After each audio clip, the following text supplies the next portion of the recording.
اعوذ باللہ من الشیطان الرجیم، بسم اللہ الرحمن الرحیم۔ سورۃ نجم آیا 41۔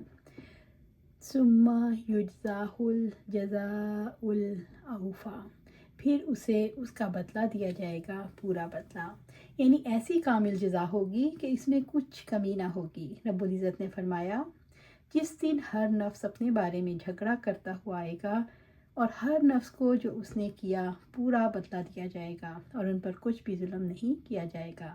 سورۃ نحل آیا 111۔ اسی طرح اللہ سبحانہ تعالیٰ سورۃ آل عمران آیا 25 میں فرماتے ہیں، تو کیا حال ہوگا جب ہم انہیں اس دن کے لیے اکٹھا کریں گے جس میں کوئی شک نہیں، اور ہر جان کو اس کا پورا پورا بدلہ دیا جائے گا جو اس نے کمایا، اور ان پر ظلم نہیں کیا جائے گا۔ سورۃ نجم آیا 42۔ وَأَنَّ إِلَىٰ رَبِّكَ الْمُنتَهَىٰ، اور بلا شبہ آپ کے رب تک ہی انتہا ہے، یعنی قیامت کے دن سب لوٹ کر اپنے رب کے پاس جائیں گے اور تمام معاملات کو رب العزت ہی کے پاس لوٹنا ہے۔ علم کی انتہا بھی اللہ سبحانہ تعالیٰ کی طرف ہے، تمام کمالات کی انتہا بھی، حکمت اور رحمت کی انتہا بھی اللہ سبحانہ تعالیٰ کی طرف ہے۔ رب العزت فرماتے ہیں سورۃ علق میں، ہرگز نہیں، بلا شبہ یقیناً انسان سرکش ہو جاتا ہے کہ وہ اپنے آپ کو دیکھتا ہے کہ وہ مستغنی ہو گیا، یقیناً تیرے رب ہی کی طرف واپسی ہے۔ اسی طرح سورۃ المطففین میں اللہ سبحانہ تعالیٰ فرماتے ہیں، کیا یہ لوگ یقین نہیں رکھتے کہ یقیناً وہ اٹھائے جانے والے ہیں ایک بہت بڑے دن میں، جس دن تمام لوگ جہانوں کے رب کے سامنے کھڑے ہوں گے۔ آخر کار پہنچنا تیرے رب کے پاس ہی ہے، اس سے مراد ہے انسان کے پاس اللہ سبحانہ تعالیٰ کے سوا کوئی پناہ گاہ نہیں۔ اللہ سبحانہ تعالیٰ کے پاس لوٹ جانے کا تصور انسان کو کیا دیتا ہے؟ اللہ تعالیٰ کے پاس لوٹ جانے کا تصور انسان سے وہ سارے کام کروا لیتا ہے جو اس کے بس میں ہوں۔ سورۃ نجم آیا 43۔ وَأَنَّهُ هُوَ أَضْحَكَ وَأَبْكَىٰ، اور یہ کہ بے شک اسی نے ہنسایا اور اسی نے رلایا، یعنی اللہ تعالیٰ نے انسان کو رونے اور سننے کی صلاحیتیں دی ہیں، اور اس کے اسباب عطا کرنے والا بھی وہی ہے، یعنی وہی ہے جو ہنسنے اور رونے کے اسباب وجود میں لاتا ہے۔ یہ اسباب خیر، شر، فرحت، مسرت، حزن اور غم پر مشتمل ہیں، اور ہنسانے اور رلانے کے اندر اللہ تعالیٰ کی حکمت بالغہ پوشیدہ ہے۔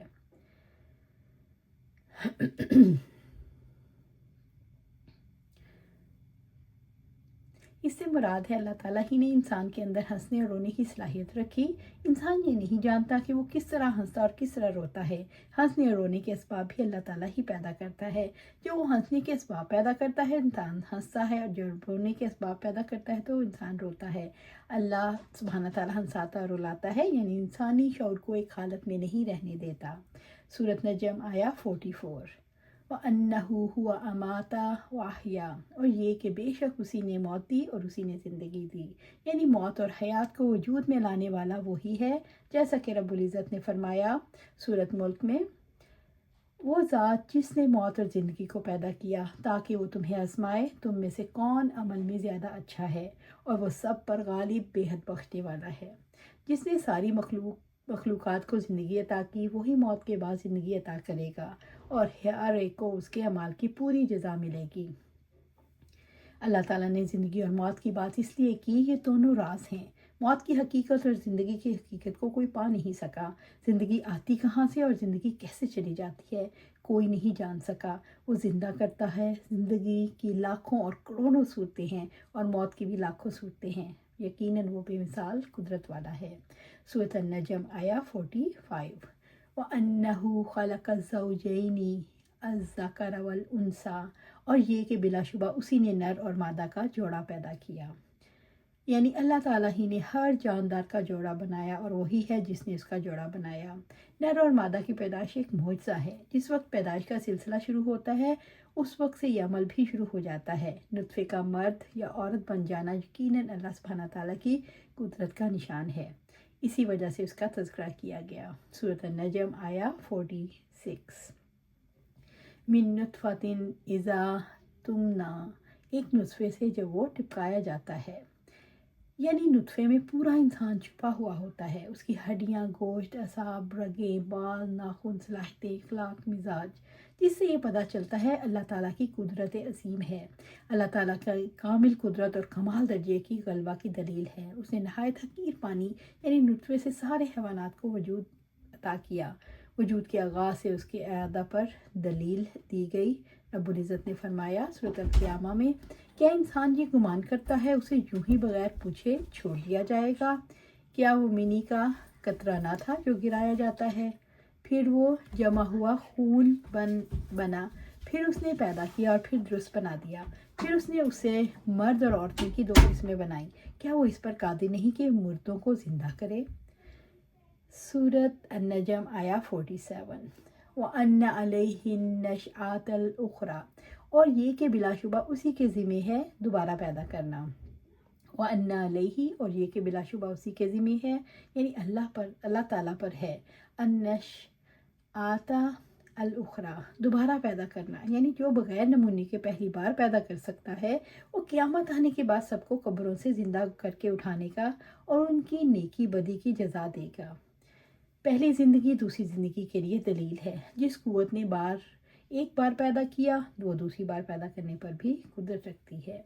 سورۃ النجم آیا 48. وَأَنَّهُ هُوَ أَغْنَى، یہ کہ بے شک اسی نے مالدار کیا، یعنی اللہ تعالیٰ ہی ہے جو لوگوں کے معاشی حالات میں آسانی پیدا کر کے روپیہ ان کے ہاتھ میں دیتا ہے. وَأَغْنَى، اور خزانہ بخشا، یعنی روپیہ جو سرمایہ کے طور پر ان کے پاس رہتا ہے. یہ چیز بندوں پر واجب کرتی ہے کہ وہ اللہ کا شکر ادا کریں. رب العزت نے سورۃ رعد میں فرمایا، جو لوگ ایمان لائے اور ان کے دل اللہ سبحانہ تعالیٰ کی یاد سے اطمینان پاتے ہیں، سن لو، اللہ تعالیٰ کی یاد ہی سے دل اطمینان پاتے ہیں. دولت اور سرمایہ کیسے اللہ کے ہاتھ میں ہیں؟ اللہ تعالیٰ جس کو چاہتا ہے اس طرح دولت دیتا ہے کہ وہ کسی کا محتاج نہیں رہتا، اس کی سب ضرورتیں پوری ہو جاتی ہیں. اللہ تعالیٰ کسی کو اتنی دولت دیتا ہے کہ اس کی ضروریات سے زیادہ اس کے پاس جمع ہو جاتا ہے.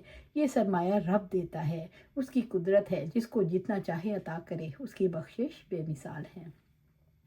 سورۃ النجم آیا 49. وَأَنَّهُ هُوَ رَبُّ الشِّعْرَىٰ، اور بے شک وہی شعراء ستارے کا رب ہے.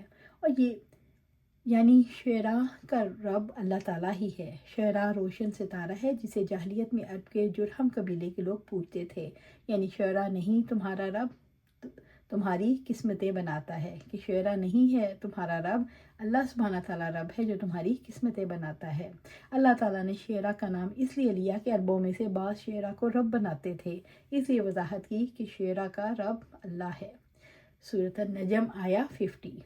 وَأَنَّهُ أَهْلَكَ عَادًا الْأُولَىٰ، اور یہ کہ بلا شبہ اسی نے پہلی قوم میں عاد کو ہلاک کیا. قوم عاد سے مراد ہود کی قوم ہے، ہود علیہ السلام کی. ان کی قوم نے انہیں جھٹلایا تو اللہ سبحانہ تعالیٰ نے سخت سزا سے انہیں ہلاک کر دیا. رب العزت نے فرمایا، کیا تم نے نہیں دیکھا کہ آپ کے رب نے عاد کے ساتھ کیا سلوک کیا؟ عاد ارم جو ستونوں والے تھے، وہ کہ ان جیسا کوئی شہروں میں پیدا نہیں کیا گیا. سورۃ فجر آیا 6-8. قوم عاد قوم سمود سے پہلے آئی، اس لیے اسے اولا کہا گیا. قوم عاد قوم نوح کے بعد سب سے پہلے ہلاک ہوئی. کچھ لوگوں کا خیال ہے عاد کی 2 قومیں گزری ہیں، ایک وہ جسے تیز آندھی سے ہلاک کیا گیا اور دوسری جو بکھر جانے کے بعد وجود میں آئی. اللہ تعالیٰ نے عاد اولا کو ہلاک کیا. اس سے مراد یہ ہے جیسے حفاظت رب کی ذمہ داری ہے، ایسے ہی نافرمانوں کو ہلاک کرنا بھی اس کی ذمہ داری ہے. اللہ سبحانہ تعالیٰ سے دعا ہے ہمیں قرآن و سنت پر عمل کرنے کی توفیق دے، اس پر جمع دے اور جنت الفردوس کے اعلیٰ مقام پر اپنے پاس گھر عطا فرمائے. آمین یا رب العالمین.